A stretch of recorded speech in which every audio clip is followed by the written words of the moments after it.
Welcome to Sense of Style. I'm Stuart. 8 fragrances that make a good man look like trouble. Now, why would a good man want to look like trouble? You pay your taxes, you work hard. Why do you want to look like trouble?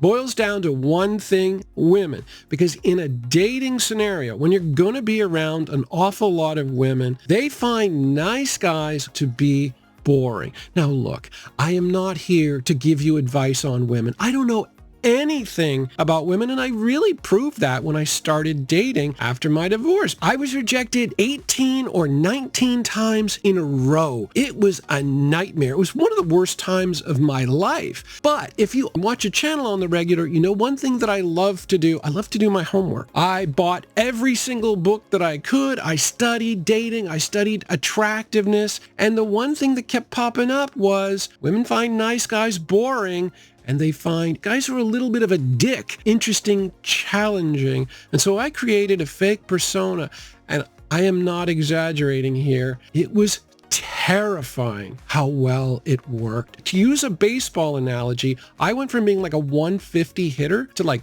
Babe Ruth when I applied it. You don't want to be, especially in a dating scenario, coming off as like too good a guy. I have 8 fragrances that'll help you do that. Fragrance number 1 is Hugo Boss Bottle Absolu, and it seems odd that I'd be starting this list off the Hugo Boss fragrance because especially the Boss Bottle line, like it's a nice, friendly, nice guy line. This is my bottle of Boss Bottle Intense. It smells like apple pie, right? It's a lot of vanilla, there's apple, there's cinnamon. It's lovely. It's a nice guy fragrance, but when this came out in 2024, it took the entire line into the bad part of town. It got nasty. And when it comes to fragrances, oftentimes it starts you off really nice. This one got nasty immediately. You're starting off with roasted leather and incense. So 2 dark notes, roasted leather, I mean, very, very masculine. And then he followed it up with myrrh and patchouli. So another 2 dark notes. There's no vanilla in this fragrance. There's nothing nice about it. It just gets nasty really quick. It gets dark really quick. And it really does have a masculine vibe. Now there's cedar and Davana in the base. Now Davana is an herb, but it has a fruity feel. I'm not a big fan of Davana. I'm not a big fan of this fragrance, but I am not the arbiter of whether this fragrance is good or not. The vast majority of people absolutely love it. It's hugely popular. And one of the things that's underrated about the popularity of this is the fact that the performance, it is the strongest Boss Bottle fragrance ever put up in terms of fragrance oil. So it's very thick, very long lasting. There's a ton of projection. It has a sweetness, but the sweetness comes mainly from, I think, a combination of the myrrh and the patchouli. It's got a mild amount of sweetness, a different kind of sweetness. It's not vanillic, but one thing it really is dark and masculine. Definitely a bad boy fragrance. Fragrance number 2 is Prada L'Homme Intense. And much like the first fragrance, this takes a pretty nice and benign line and moves it in a completely different direction. Not surprisingly, like I'm a good boy, I really like Prada L'Homme. It's one of my top 10 best fragrances of all time. I absolutely love it. It's clean, it's fresh. You're going to get a lot of iris, but it's on the fresh side. You're also going to get a lot of violet. There's a little bit of amber.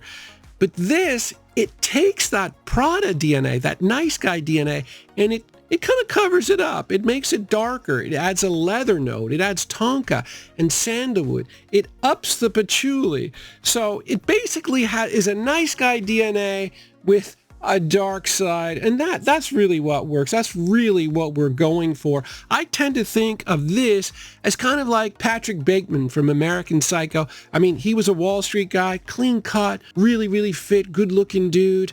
But at night, he engaged in some extracurricular activities were very, very dark. And I don't know about to that extent, but this is definitely takes the Prada L'Homme DNA in a much stronger direction. This, however, does have a lot of projection as well. It also, I find it a lot sweeter than Prada L'Homme. And so it's not just the scent that's different, it's also the type of performance. This one pushes out a lot more than Prada L'Homme. It is more of an evening scent, it is more of a cool weather scent, and it's definitely more of a bad boy scent. Fragrance number 3 is Gucci Guilty Absolute, and unlike the first 2 fragrances, there's an underlying nice guy with a dark side. This one is just all dark side. Now, it's not a juvenile scent. It is a grown man scent, but it's very masculine, very overt, and very in your face. This fragrance really tries to embrace all the things that you normally try to avoid when it comes to fragrances. Normally, you don't want to smell medicinal. You don't want to smell toxic. But this goes after them. In fact, they use 3 different types of patchouli to create the patchouli note. A darker patchouli, a sweet patchouli, and an earthy patchouli. They combined it all to make it really dense. The pièce de résistance here, though, and you would think it would be the leather or the heavy woods, but it's not. It's the cypress note. The cypress note comes from a tree in northern Canada, and it's very, very strong and medicinal. And so it's got a toxic vibe to it. But honestly, it's a love it or hate it scent. You either like it or hate it the way you would with Fahrenheit. And I think this is the modern designer version of Dior Fahrenheit in that it really does have a toxic masculine smell. This one's in your face. It doesn't ask for permission. And it's the kind of fragrance where, you know, some people are not going to like it, but if you wear it, you'll come off as confident, and that's what we're looking for. Fragrance number 4 is Ferragamo's Spicy Leather, and this is the first one that's actually called a leather scent. The first 3 had leather. This one has a lot of leather, but unlike the other 3, where the leather comes across as quite dark, because this is paired with an awful lot of spices, it's almost like a light transparent leather. But the thing is, it's still leather. And leather to me is the most masculine note. But I really like this. Now, it went after a Middle Eastern audience. Middle Eastern fragrances tend to be either like a lot of oud or deep dark resins or spices. And that's where they went after this one. There's 3 different spices, including saffron. That's popular in the Middle East, but it also has black pepper and nutmeg. So you got a fresh, spicy leather. Like I said, almost transparent, but really pleasant. Actually, this one was a big surprise to me. I tried a whole bunch of Ferragamo fragrances, and I like this by far the best. I bought it the next day, but I think it's because Ferragamo knows leather really well. They're actually a shoemaking house. Next year, they're going to be 100 years old. They started making fragrances in 1960, and their specialty when it comes to men's fragrances are leather scents. In fact, the Ferragamo line is entirely a leather line. The one issue here, though, even though it's probably my not 1 or 2 best fragrances I've tried this year, the issue here is longevity. You're probably going to get maybe 5 hours, so it's not the longest lasting, but at the same time, it's not expensive at all. It's in the $60 range for 100 milliliters. You know, it's kind of the cleaner version of the bad boy scent, but it's leather, so it's still a bad boy. Fragrance number 5 is Acqua di Parma Colonia Mirra, and Mirra is the Italian word that means myrrh. And if you've ever wanted to know what myrrh smells like, this is it. It's just a ton of myrrh. There's a patchouli in it. There's a little bit of amber, but mostly you'll really understand the note after you try it. It is a resin, but it's not sweet like benzoin or labdanum. You're basically getting mildly sweet resin, but it's dark. It almost has a bitter quality. It often comes across as being formal. Now, I really like Prada Amber Pour Homme Intense. I love that fragrance. It's got a lot of myrrh in it, but it's got a fresh quality to it. This is a much denser myrrh fragrance, much more true, realistic myrrh smell. And so, yeah, it is a dark fragrance. It's definitely more on the bad boy side. There's some formality to it. Again, like a Patrick Bateman fragrance, there is a clean cut element to myrrh, but there's also a real darkness to it. It's not a fragrance that I was used to right away. It took me a couple of wearings before I appreciate it, and now I love it. But that's not surprising because I really do enjoy myrrh. This would have been higher up on the list, but it has been discontinued. It's very difficult to get. It is a little pricey too. They have the big bottles. This is like almost $200 when it was available. But yeah, more of a formal bad boy.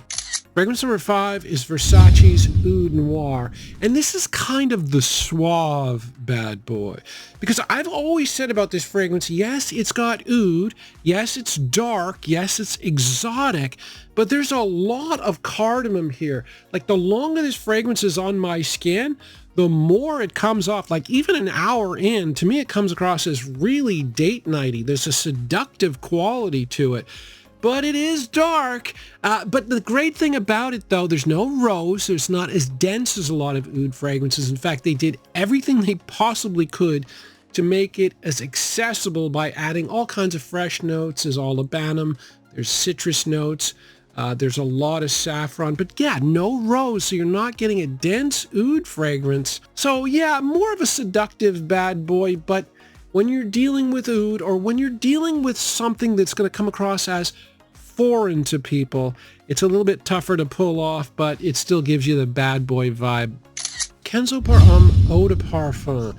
And this is a fragrance that when I got it, I did not like it. I did a video with Chad. He couldn't stand it. It is definitely something a little bit on the outside. Now, over time, I've definitely come to appreciate it.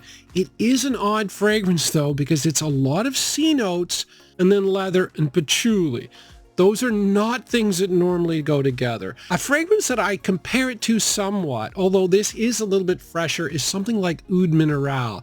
So that takes a lot of C notes and seagrass and combines it with oud.